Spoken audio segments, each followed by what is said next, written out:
Ladies and gentlemen, this year's Business Leader of the Year is Mukesh Ambani.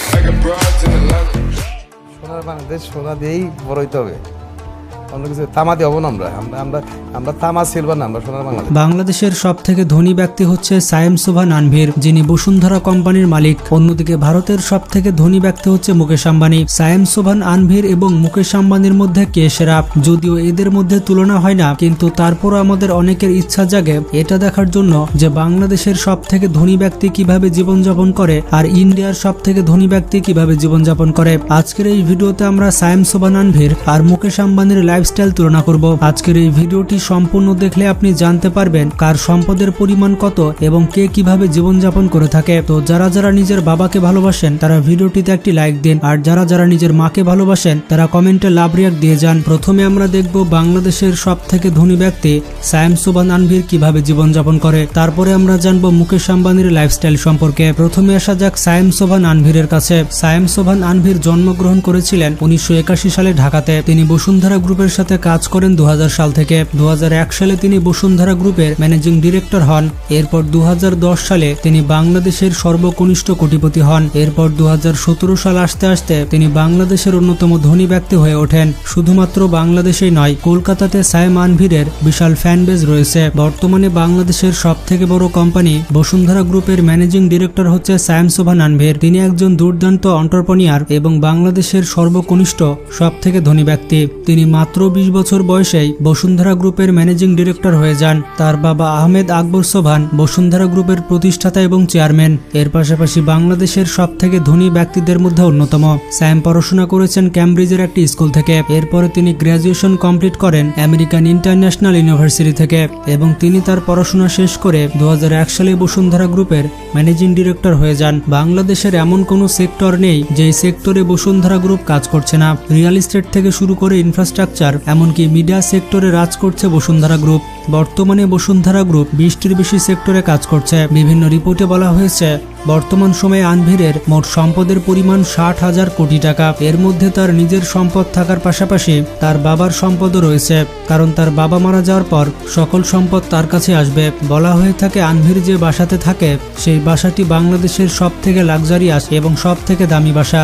তার বাড়িটি কোনো রাজমহলের থেকে কম কিছু নয়। তার বাড়িটি তৈরি করতে খরচ করা হয়েছে 1000 কোটি টাকা। এছাড়া আনভিরের একটি ব্যক্তিগত বিমান রয়েছে।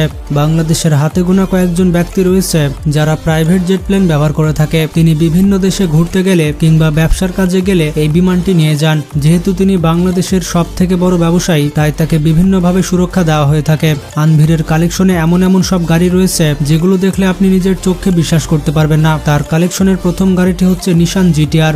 এটি বাংলাদেশের রাস্তায় চলা অন্যতম সেরা একটি সুপারকার। রেস ট্র্যাকে এই গাড়ির কোনো তুলনা হয় না। কাওয়াসাকি নিনজার থেকেও এই গাড়িটির গতি অনেক বেশি। এছাড়া তার কাছে রয়েছে মার্সিডিজ বেঞ্জ এস ক্লাস। তার ব্যবহৃত তৃতীয় গাড়িটি হচ্ছে মার্সিডিজ বেঞ্জ G63 AMG, যেটি মাননীয় প্রধানমন্ত্রী শেখ হাসিনা সহ দুবাইয়ের রাজা এবং রাজপুত্র ব্যবহার করে থাকে। বাংলাদেশে গাড়িটির মূল্য ভ্যাট সহ 10 থেকে 12 কোটি টাকা। এরকম 4টি গাড়ি রয়েছে আনভিরের কাছে। এছাড়াও তার কাছে রয়েছে লেক্সাস আরসি নামের গাড়ি। আনভিরের কালেকশনের সব থেকে দামি গাড়িটি হচ্ছে ব্রিটিশ মাস্টারপিস রোলস রয়েস। আনভিরের কাছে বেশ কয়েকটি রোলস রয়েস ঘোস্ট রয়েছে, যার বেস প্রাইস হচ্ছে 10 কোটি টাকা। বাংলাদেশে এই রোলস রয়েস আনতে গেলে আপনাকে 40 থেকে 50 কোটি টাকা খরচ করতে হবে। এছাড়াও আনভিরের কালেকশনে এমন অনেক গাড়ি রয়েছে যেগুলোর নাম বলে শেষ করা যাবে না। তার কালেকশনে মুকেশ আম্বানির মতো অসংখ্য গাড়ি রয়েছে। বলা হয়ে থাকে আনভির এমন একজন ব্যক্তি যার একটি গাড়ি এবং একটি নারী দিয়ে হয় না, তবে তার কিন্তু স্ত্রী রয়েছে। তার ওয়াইফের নাম হচ্ছে সাবরিনা সোভান। এছাড়া তাদের ঘরে 2 জন সন্তান রয়েছে, একজন হচ্ছে ছেলে এবং আরেকজন মেয়ে। তবে সায়েম সোভান আনভিরের নামে বেশ কয়েকটি অভিযোগ রয়েছে। এই মেয়েটির নাম হচ্ছে মুনিয়া, যার নাম আপনাদের হয়তো মনে আছে। এই মুনিয়া কেসের মাধ্যমে সায়েম সোভান আনভির মানুষের চর্চার বিষয় হয়ে যান। বিভিন্ন রিপোর্টে বলা হয়েছে এই মুনিয়ার সাথে অবৈধ সম্পর্ক ছিল আনভিরের এবং তার বাসায় নাকি রেগুলার যাতায়াত করতেন। মুনিয়ার আত্মহত্যার কারণে অনেক সমালোচনার শিকার হতে হয় আনভিরকে। তবে মুনিয়া এবং আনভিরের সম্পর্কের কথা আনভিরের বাসায় সকলেই জানত, তবে তাদের এই সম্পর্কটি কেউ মেনে নিয়েছিল না। তবে যাই হোক, এটি আনভিরের ব্যক্তিগত বিষয়। সে কয়টি প্রেম করবে, কার সাথে প্রেম করবে, সেটি একেবারে তার বিষয়। আমরা কথা বলি বসুন্ধরা গ্রুপ নিয়ে। বসুন্ধরা গ্রুপ সম্পর্কে কিছু ইন্টারেস্টিং ফ্যাক্ট জেনে আসে। বসুন্ধরা গ্রুপ আজকে এ পর্যায়ে এসেছে শুধুমাত্র আহমেদ আকবর সুবহানের জন্য। তিনি প্রথম বসুন্ধরা গ্রুপ প্রতিষ্ঠা করেছিলেন। তিনি পড়াশোনা শেষ করেছেন ঢাকা বিশ্ববিদ্যালয় থেকে। ঢাকা বিশ্ববিদ্যালয়ে থাকাকালীন তিনি কখনোই চিন্তা করতেন না যে তিনি চাকরি করবেন। তিনি সবসময় ভাবতেন তিনি ব্যবসা দাঁড় করাবেন এবং মানুষকে চাকরি দিবেন। বর্তমানে বাংলাদেশে এমন কোনো সেক্টর নেই যেই সেক্টরে বসুন্ধরা গ্রুপ কাজ করছে না। শুধুমাত্র বসুন্ধরা গ্রুপের কারণে বাংলাদেশকে এখন বাইরের দেশ থেকে কম জিনিসপত্র ইম্পোর্ট করতে হয়। প্রায় 50,000 জন মানুষকে চাকরি দিয়েছে এই বসুন্ধরা গ্রুপ। তাছাড়া কোম্পানির সাথে প্রত্যক্ষ এবং পরোক্ষভাবে জড়িয়ে আছে 5 লক্ষ মানুষ। তাছাড়া বাংলাদেশ সরকারকে প্রচুর পরিমাণে ট্যাক্স এবং ভ্যাট দিয়ে থাকে বসুন্ধরা গ্রুপ। এছাড়া বসুন্ধরা গ্রুপ বাংলাদেশের 4টি মিডিয়া পরিচালনা করে থাকে। এর মধ্যে রয়েছে কালের কণ্ঠ, বাংলাদেশ প্রতিদিন, ডেইলি সান এবং বাংলা নিউজ 24। তাছাড়া ব্যাংকিং সেক্টরে সম্পৃক্ত রয়েছে বসুন্ধরা গ্রুপ। বসুন্ধরা গ্রুপ বেশি চর্চা এসেছে তাদের ফুটবল দলের মাধ্যমে। তারা তাদের ফুটবল দলের পেছনে প্রতি বছর কোটি কোটি টাকা খরচ করে থাকে। তাছাড়া বসুন্ধরা গ্রুপ অনেক উন্নয়নমূলক কাজ করে থাকে। তো সায়েম সোবহান আনভির সম্পর্কে আপনারা ডিটেলসে ধারণা পেলেন। এবার আমরা মুকেশ আম্বানি সম্পর্কে জেনে আসি তিনি কিভাবে টাকা খরচ করে থাকেন। তো মুকেশ আম্বানিকে নতুন করে পরিচয় করে দেওয়ার কিছুই নেই। তিনি এশিয়া মহাদেশের সবথেকে ধনী ব্যক্তি হওয়ার পাশাপাশি সবথেকে বড় বিজনেসম্যান।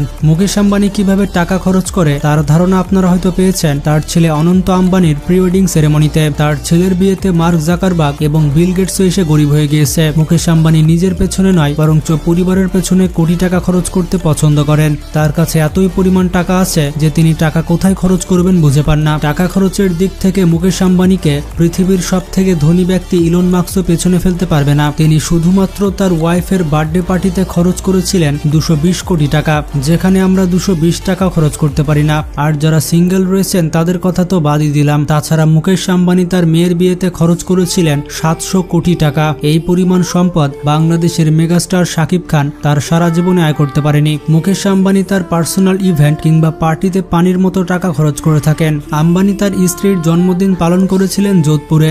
এই জন্মদিনের অনুষ্ঠানে দেশ বিদেশ থেকে অনেক বড় বড় সেলিব্রিটি এসেছিল।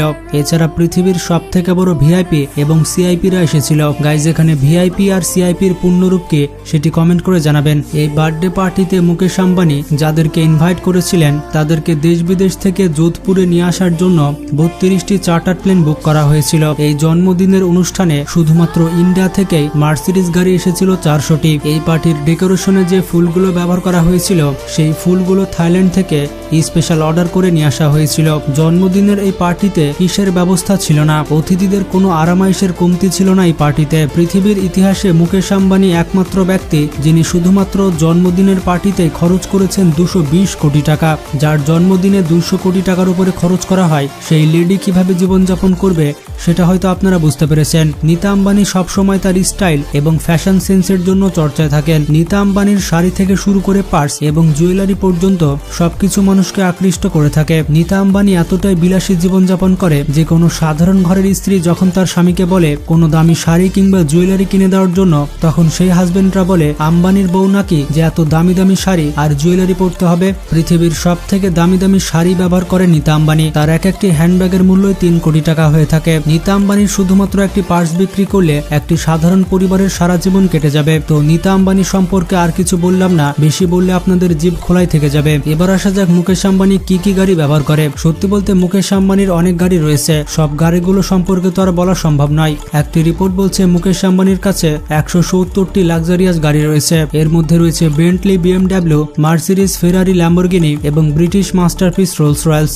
আম্বানির বেশিরভাগ গাড়িগুলো বুলেট প্রুফ হয়ে থাকে, কারণ যার কাছে এত টাকা রয়েছে তার তো শত্রুর অভাব হবে না। আমাদের মধ্যে কেউ যদি 1 কোটি টাকার মালিক হয় তাহলে তার পেছনে হিংসা করার লোক লেগে যায়। সেখানে মুকেশ আম্বানি তো 10 লক্ষ কোটি টাকার মালিক, তার পেছনে শত্রু আর হিংসুকের অভাব নেই। মুকেশ আম্বানির স্পেশাল ব্যাপারটি হচ্ছে তার বাড়ি অ্যান্টিলিয়া। রানী এলিজাবেথের বাড়ির পরে পৃথিবীর সব থেকে দামি বাড়ি হচ্ছে মুকেশ আম্বানির অ্যান্টিলিয়া। বাকিংহাম প্যালেস তো রাজকীয় বাড়ি, মানে বলতে গেলে সরকারি বাড়ি, কিন্তু মুকেশ আম্বানিরটা হচ্ছে প্রাইভেট প্রপার্টি। তো সেই হিসেবে পৃথিবীর সব থেকে দামি বাড়ি হচ্ছে মুকেশ আম্বানির। এর জন্য মুকেশ আম্বানিকে আগে কই বল सकता है कि আম্বানির এই বাড়িটি তৈরি করতে খরচ করা হয়েছে প্রায় 20,000 কোটি টাকা। আর এদিকে সায়েম সোবহান আনভিরের বাড়িটি তৈরি করতে 1000 কোটি টাকা খরচ করা হয়েছে। আম্বানির এই বাড়িটিতে এত কিছু রয়েছে যে সব সুবিধা সম্পর্কে বলতে গেলে আমার ভিডিওটি অনেক বড় হয়ে যাবে, কিন্তু তারপরও কয়েকটি সম্পর্কে বলে দিই। যেমন আম্বানির এ বাড়িতে রয়েছে বিশাল একটি থিয়েটার, রয়েছে নীতা আম্বানির সাজুগুজু করার জন্য স্পা, রয়েছে সুইমিং পুল, জিমনেশিয়াম এবং বিশাল বড় বড় লাইব্রেরি। এছাড়া প্রার্থনা করার জন্য একটি মন্দিরও রয়েছে।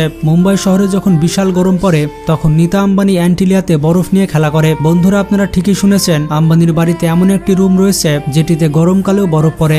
আম্বানির এই বাড়িটিতে 600 জন কর্মচারী কাজ করে, যাদের এক একজনের বেতন হচ্ছে 2 লাখ টাকা। আর আমাদের দেশের একজন বিসিএস ক্যাডারের বেতন হচ্ছে 25,000 থেকে 40,000 টাকা। তো এত কষ্ট করে পড়াশোনা করে বিসিএস ক্যাডার হওয়ার কি দরকার? আম্বানি স্যারকে রিকোয়েস্ট করে তার বাড়িতে কাজে লেগে গেলেই হয়। তো যাই হোক, সবশেষে কথা বলছি আম্বানির ছেলের বিয়ে সম্পর্কে। আম্বানি তার ছেলের বিয়েতে এত টাকা খরচ করছে যা দেখে মানুষের লুঙ্গি খুলে যাচ্ছে।